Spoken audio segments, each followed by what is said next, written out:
अब बात करेंगे हम मौर्य साम्राज्य के बारे में। मौर्य साम्राज्य का जो टेन्योर था वो था 322 BC से 298 BC तक। इसके जो फाउंडर थे वो थे चंद्रगुप्त मौर्य। चंद्रगुप्त मौर्य। इनका जो जन्म है वो हुआ था 345 BC में। इनकी जो पत्नी है, पत्नी का नाम क्या था? यशोमती। यशोमती। जो मौर्य साम्राज्य का जो उल्लेख है वो कहाँ मिलता है? वो मिलता है विष्णु पुराण में। मौर्य साम्राज्य का उल्लेख किसमें मिलता है? विष्णु पुराण में।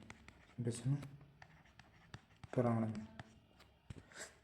जो चंद्रगुप्त मौर्य हैं इनके जो PM थे वो कौन थे? वो थे चाणक्य। चाणक्य को भारत की मैकियावेली कहते हैं।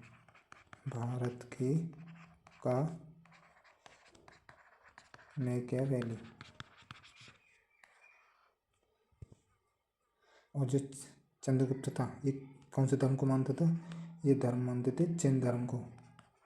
जैन धर्म को मानता था। जो मौर्य साम्राज्य है, इस चंद्रगुप्त मौर्य है ये प्रथम अखिल भारतीय साम्राज्य के संस्थापक भी माने जाते हैं। क्या माने जाते हैं? चंद्रगुप्त मौर्य प्रथम अखिल भारतीय साम्राज्य का संस्थापक। जो मौर्य साम्राज्य है ये किस कबीले के थे? ये थे वृषल कबीला। कौन था इनका? वृषल कबीला। कबीला कौन सा था? वृषल। वृषल का मतलब क्या होता है? इसका अर्थ होता है निम्न कुल। निम्न कुल। जो ये वृषल का उल्लेख है ये कहाँ मिलता है? ये मिलता है मुद्रा राक्षस। मुद्रा राक्षस में। जो इसके जो लेखक हैं वो कौन थे? विशाखादत्त। लेखक कौन है इसके? वो है विशाखदत्त। और इन्होंने जो मौर्य साम्राज्य की जो राजधानी थी वो क्या थी? राजधानी थी पाटलिपुत्र। पाटलिपुत्र।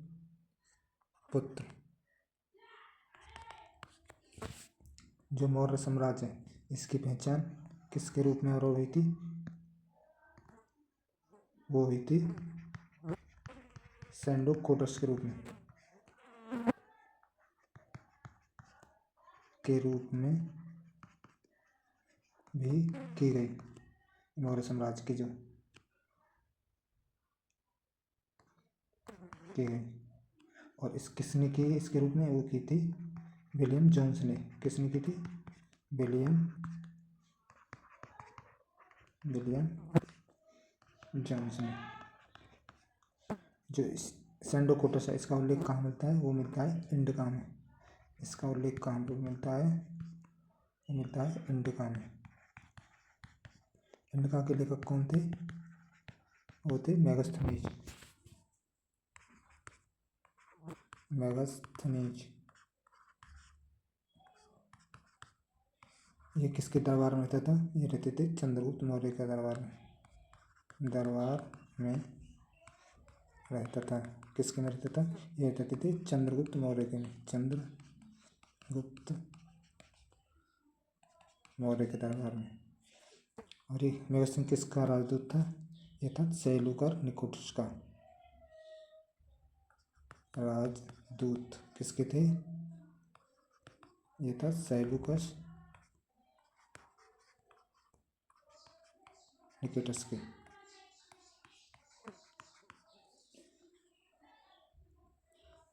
जो सेल्यूकस निकोटस था और चंद्रगुप्त मौर्य के बीच में युद्ध होता है। इनके बीच में युद्ध हुआ। युद्ध किस किस के बीच में होता है? वो होता है सेल्यूकस निकेटर और किसके बीच में हुआ था? चंद्रगुप्त मौर्य के बीच में। चंद्रगुप्त मौर्य के बीच में। इसमें ये जीत चंद्रगुप्त जाता है और ये सेल्युकस हार जाता है। और सेल्युकस ने फिर क्या किया? इन्होंने अपनी पुत्री कार्निलिया से इसका चंद्रगुप्त से विवाह कर दिया। सेल्युकस की पुत्री कार्नेलिया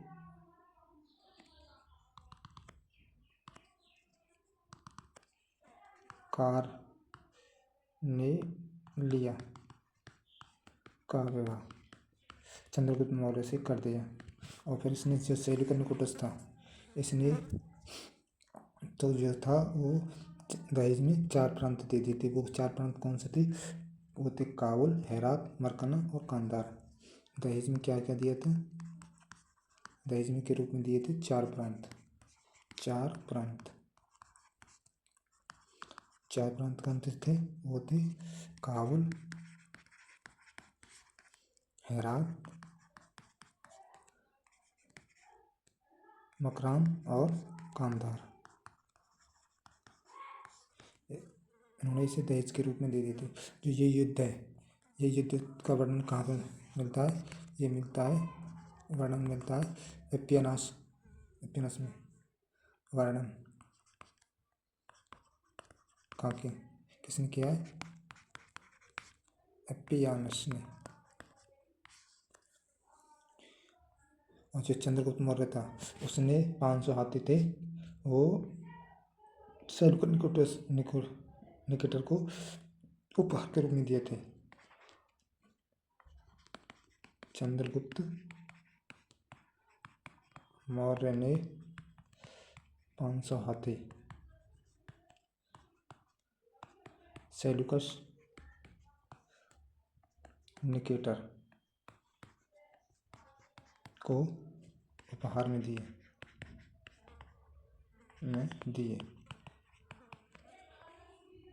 जो चंद्रगुप्त मौर्य, इनकी जो मृत्यु है वो हुई थी 298 BC में। और ये कहाँ हुई? ये हुई थी श्रवणबेलगोला, कर्नाटक में।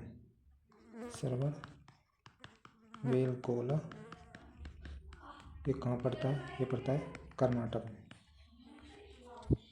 और इसकी इनकी जो मृत्यु हुई थी वो हुई थी संलेखना विधि थी। संलेखना विधि में क्या होता है? वो खाना पीना त्याग देते हैं, कुछ नहीं खाते पीते। इसका मतलब होता है खाना पीना त्याग कर मृत्यु का होना।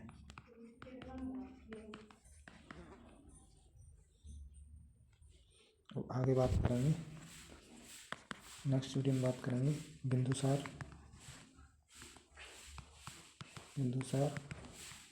अशोक के बारे में। तो मिलते हैं नेक्स्ट वीडियो में, तब तक के लिए धन्यवाद।